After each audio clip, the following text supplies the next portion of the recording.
Assalamu alaikum, I'm Aisha and you're watching SAMAA News. Here are today's headlines.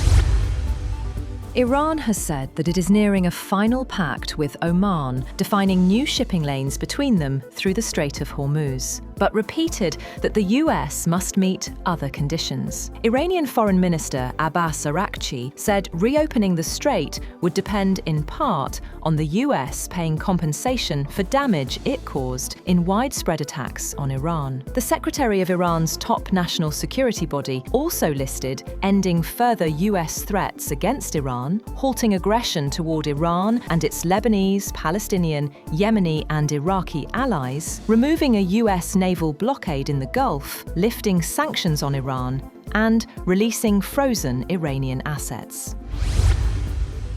Iran has ruled out the start of direct negotiations with the United States until Washington stops what Tehran describes as violations of the June 2026 Islamabad Memorandum of Understanding. Iranian Foreign Minister Abbas Araghchi said there are currently no direct talks between Tehran and Washington, with communication limited to messages exchanged through mediators as efforts continue to find a way back to negotiations. He said mediators are continuing their efforts to establish conditions that could eventually allow the negotiation process to resume. Iran has appointed former Revolutionary Guards commander Mohsen Rezai as Secretary of the Supreme National Security Council, replacing Mohammad Bakr Zolkadar. The change was announced Sunday, with no reason given for Zolkadar's replacement. The council coordinates Iran's security and foreign policy and includes senior military, intelligence and government officials. Rezai, 71, led the Islamic Revolutionary Guards Corps from 1981 to 1997 and later served for more than 2 decades as Secretary of the Expediency Discernment Council. Supreme Leader Mojtaba Khamenei also appointed him as his representative on the Security Council.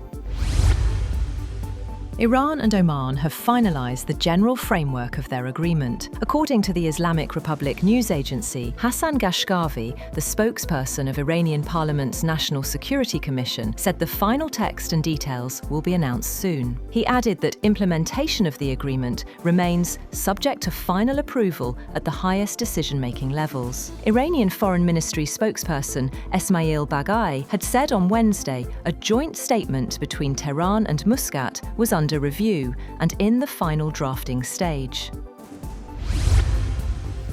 A major fire at a sofa manufacturing factory in Riyadh, the Saudi capital, has killed 16 Bangladeshi migrant workers. The fire broke out on Sunday in the Musa Sanaya industrial area. Bangladesh's Ministry of Foreign Affairs is monitoring the situation, while officials from the Bangladesh embassy in Riyadh are working with Saudi authorities to complete the repatriation formalities. A North Korean hacking group has built large language model tools and collected software that can help automate cyber attacks, analyze stolen material, and produce more convincing phishing campaigns. Cybersecurity firm Genians said it found evidence that the North Korean-linked group Kimsuki had set up tools for running and managing AI models locally, alongside document search technology known as retrieval augmented generation. The company said the tools could allow operators to process documents without sending sensitive information to outside AI services.